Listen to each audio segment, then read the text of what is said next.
Hello everyone, my name is Chris from my Hobby Blog. Today we are going to talk about Sugar Hill today by Paul Maslansky, who I don't think I've seen any of his other movies, but the first thing right off the bat is that this main song was done by Motown, which was a lot of fun.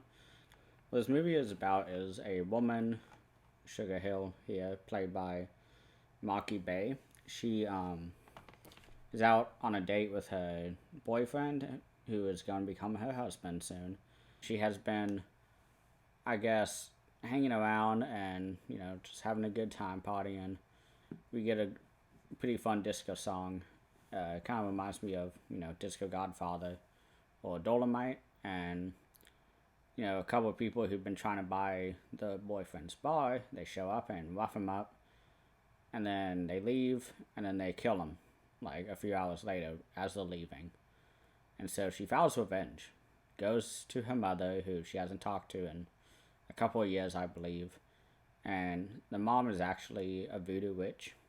And so she calls upon a demon or Satan, somebody, who is in amazing makeup. It's just eyeshadow and like gold teeth and like a top hat.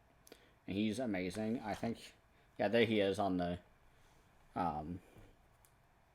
cover right here. He looks amazing. He was probably the show stealer, in my opinion. But he makes a deal with the mom and says, like, oh, like, you have to sell your soul. And Sugar Hill's like, yeah, I'm willing to do that. And so he summons zombies, and they slowly start killing everyone who killed the boyfriend. So we get lots of great scenes of that. My favorite scene is when Sugar Hill kills one of the guys and feeds him to the pigs, and she says, like, I hope they like white trash. And I just smiled and laughed because I thought that was such a great, like, action line, like what you would expect in an 80s action movie. But this was a 1974. Yeah, I really enjoyed this. I want to thank Will, who has been on this channel, for lending me this. This is not my copy. This is a Kino Lorbe release, I believe. So one thing I was disappointed at is that they didn't have any subtitles for this release.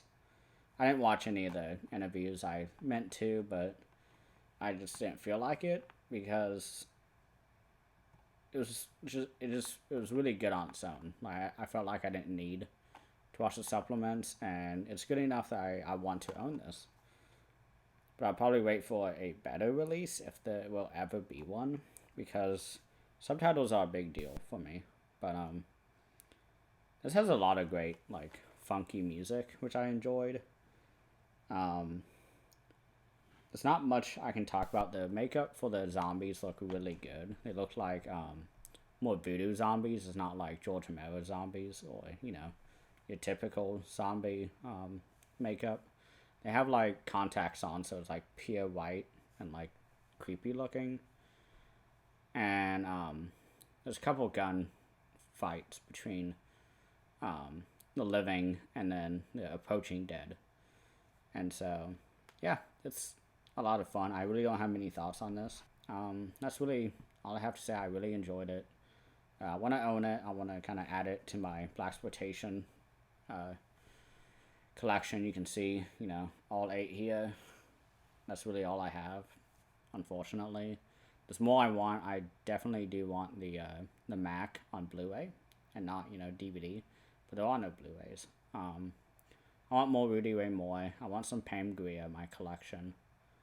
I'm trying to think who else. A lot of the movies that Sid Haig appeared in, he was a really popular Blaxploitation figure. But yeah, thank you all for watching.